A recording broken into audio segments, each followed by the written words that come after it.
This is, by far, the worst background I've done while doing these reviews.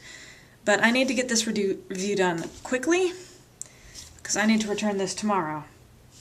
And it's like after 10 o'clock, so it's now or never. So I just finished the book Mastery by Robert Greene, and I tried to give it as much time as I could to sink in, but I still don't know what to think about this book. The prologue, I thought about giving up during the prologue, but since I gave up on so many other books and this one seemed mildly tolerable, I wanted to try to push through. The prologue is incredibly flowery. I mean, looking at this cover, I thought I'd be in for something dry. No, this author is all about talking about your life calling.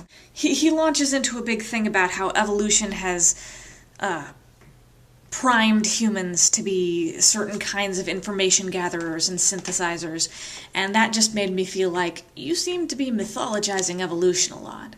When someone tells me I have a unique destiny, capital D, my response is, really?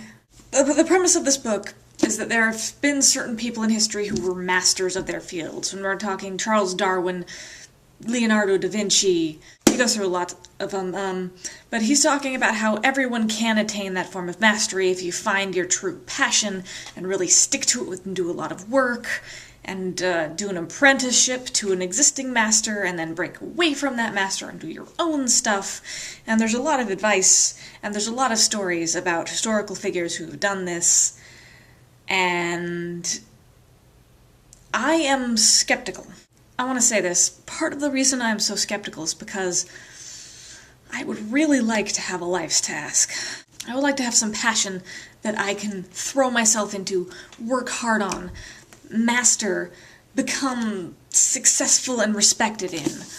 I've always wanted that. That's the dream. So when someone tells me, yes, this exists and you ought to do it or else your life is meaningless, my response is, I'm skeptical, because I know you are telling me a thing I want. And there is a sense in which I do not believe that every person has a unique life's task that they need to drive at to be a great master, because the failure condition of that is so terrible.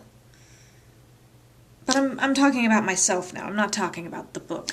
The book itself, like I said, the prologue is really overblown, like uncomfortably so. Happily, I can assure you, it tones down a little once you actually get into the first chapter. Like I said, there's a lot of mythologizing of evolutionary theory and science in that sense, which makes me not trust it quite a whole lot, because that's not how I'm used to approaching science. And he goes into a lot of biographies of famous people, like Leonardo da Vinci I mentioned, Charles Darwin I mentioned, a number of missionaries and Zen masters and scientists and artists of various kinds. And he mythologizes them a bit too. So part of me is thinking, a lot of this is about mythologizing. Second, because apparently this is a list now, he talks about what a foolish thing it is to go in pursuit of money or fame as your final goal. If you're doing that, you're not doing the right thing, he says. You should be in pursuit of an art or a science or whatever. But fame seems to be part of his conditions for success for becoming a true master.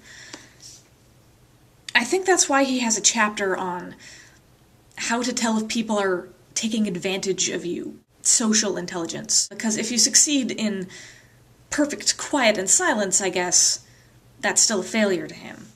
He does some contradictory things, too. He does a whole chapter about apprenticeship and what it means to be an apprentice.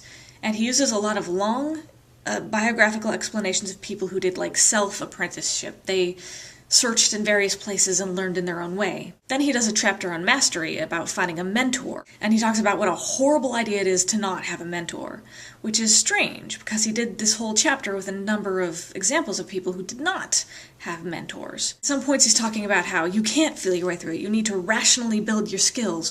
Other times he's talking about how rational thought will hold you back. But he never feels insincere. Not when he's being flowery. Not when he's mythologizing. Not when he's contradicting himself. So the ultimate thing I took away from this was that this is a very personal roadmap for the author's idea of mastery that he wants to attain, that he is sharing with the world. And I do believe it's kind of biased. And I don't believe it's universal. It's got its good points. The biographies are detailed enough to be very interesting, even if I suspect they are being primed to show a point. If you want a long, flowery pep talk, this is probably good for you. If, like me, you want to be convinced, this is not going to convince you. Probably not. You'll have noticed by now that when I review a book, I mostly review the way the author writes it. I find that really interesting, often more interesting than the subjects of the book I'm reading, because they are so different from my personal inclinations. This one I'm really not sure. It almost connects with something that I want. The flowery language, the mythologizing, the grand metaphors almost connect to something that works for me. But they just don't quite. It's just kind of a headbutt. It's just kind of a, no, not almost. I would feel better if I was being told about all this by a literary author, because I expect a certain amount of flourish from them, from, say, the Terry Pratchett's, whom I've loved. I don't have the next book with me, because I did not pick up any more before finishing this. So the last book's going to be a mystery. If I did my page counting right, one more. I only have to do one more book to hit the cap. Send wishes for luck back in time for me, because the roulette is still the roulette. God knows what I'll get. Thank you and good night.